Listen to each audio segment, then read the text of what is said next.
আসসালামু আলাইকুম। ওয়ালাইকুম আসসালাম। তোমাদের মধ্যে কেহ বলো তো দেখি, তাজবিদ অর্থ কি এবং তাজবিদ কাহাকে বলে? তাজবিদ অর্থ সৌন্দর্য মণ্ডিত করা, যে বিষয়টিতে হরফসমূহের মাখরাজ, সিফত, লকব ইত্যাদি বিষয়ে আলোচনা করা হয়, ইহাকে তাজবিদ বলে। এবার বলো, তাজবিদের ফায়দা এবং হুকুম কি? ফায়দা হলো দুনিয়া ও আখিরাতের কল্যাণ লাভ। হুকুম হলো তাজবিদ শিক্ষা করা ফরজে কিফায়া এবং ইহা অনুসারে আমল করা সকল সাবালক নর-নারীর উপর ফরজে আইন। এবার বলো, কোরআন শরীফ তেলাওয়াত শুরু করার নিয়ম কয়টি ও কি কি?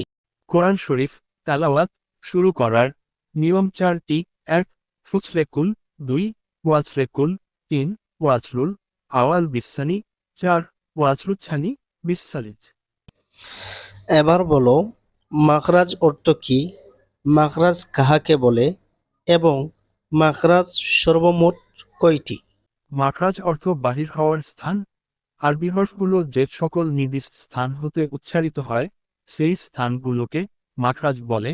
মাখরাজ সর্বমোট 17টি। এবার বলো, 17টি মাখরাজকে কয়টি মাকাম দ্বারা ভাগ করা হয়েছে এবং মাকামগুলো কি কি? 17টি মাখরাজকে 5টি মাকাম দ্বারা ভাগ করা হয়েছে। এক, জোয়েফ, মুখের ভিতর খালি জায়গা; দুই, হলক্ক, কণ্ঠনালী বা গলা; তিন, লেছান, জিহ্বা; চার, শাফাতান, দুই ঠোঁট; পাঁচ, খায়শুম, নাকের বাসি।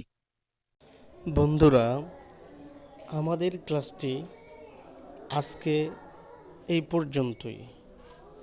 আগামী ক্লাসে আবারও আপনাদের সাথে সাক্ষাৎ হবে ইনশা আল্লাহ।